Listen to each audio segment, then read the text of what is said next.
doing another review. Whilst I think it's important that the public at this moment of public outpouring feel that they have an avenue for that, and the government survey is one way that people can come forward and say what they think.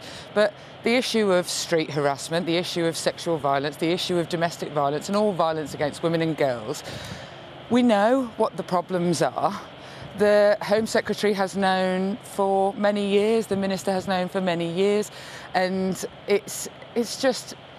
The reality is that last year 24% fewer rape convictions occurred. Domestic homicide is at an all-time high.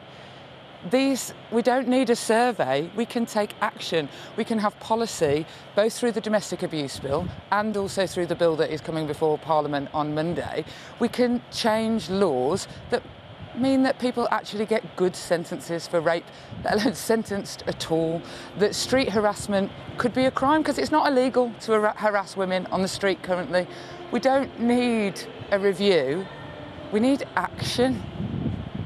How much of the problem do you think it is the police? I mean, as someone who was there last night, it did feel that the police slightly misread the mood. You know, they've also advised people in the area, women in the area, not to go out alone. And there was a lot of anger there last night about that. A lot of people there felt that it encouraged a victim-blaming culture.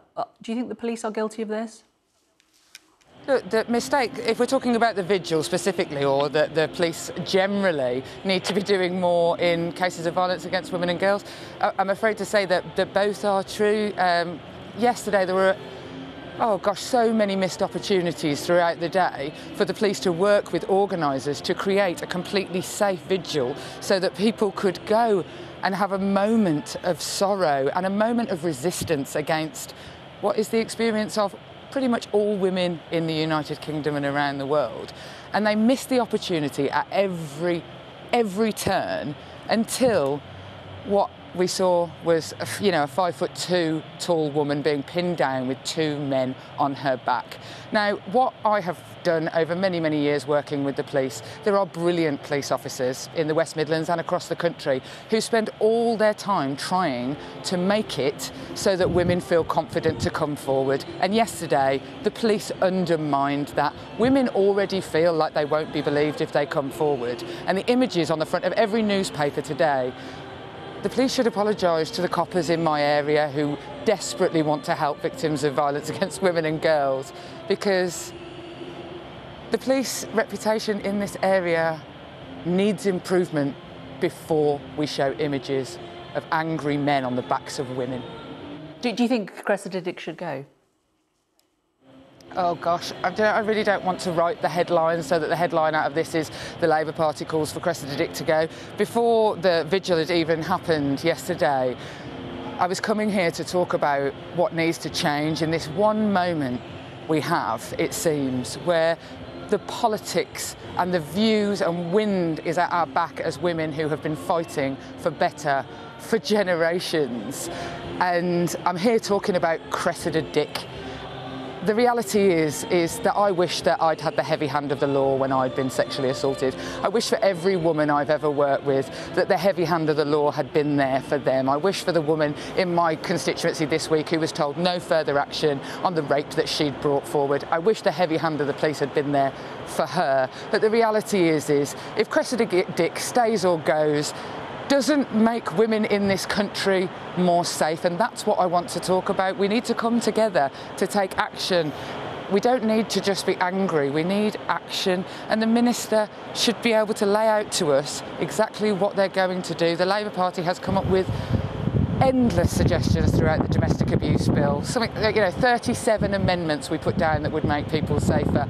And on Monday, we will again be asking the government to look at things like misogyny as a hate crime, street harassment as a crime, and increasing the tariffs on rape. I'm afraid to say the bill that is before us on Monday, in the explanatory notes, which I read on Monday, there is more mentions of statues than there is of women. 10 years for doing something to a statue. What about women? As you say, let's go back to what we did originally want you to come here and talk about, and it was International Women's Day, the names of the 118 women that you read out. in the Commons. What struck me as a news presenter was that there was no more than a handful of those names that I recognised. Dead women don't make the news these days, do they? Why do you think that is? But also, why do you think the Sarah Everard case cut through that and has gained so much attention? The Sarah Everard case, unfortunately, is not vanishingly rare when we're talking about women killed. Women being killed happens every 3 days in this country, and like you say, most people don't know the names of those women, which is why I read them out. The Sarah Everard case, I think, cuts through because it speaks to the every woman experience of feeling unafraid, and because we heard the reports of what she had been doing prior to going missing, the phone call to the boyfriend, the walking on a busy road. It spoke to an experience that every single woman, in fact, the future queen of our country, can even say that it spoke to an experience that she had felt. And that has ignited something in the public that has meant that Sarah Everard, quite rightly, becomes a lightning rod, a pinnacle for us to get behind. And it's not to say that she matters more than those other women who had died. She's one of them, and it's on us to respect her family and to respect all the women who feel frightened, to take this time and make sure that we say enough is enough. What are we going to do tomorrow to make sure that this doesn't happen again? But being snatched on the street, I mean, it's a dreadful situation what has happened here, but that isn't the real risk for most women, is it? It is very much in the minority that this is how women are attacked. Most of them are attacked at home, at their partner's home or by their partner. The budget did allocate an extra £19 million for domestic abuse in England and Wales. I mean, will that help? Will that make a difference?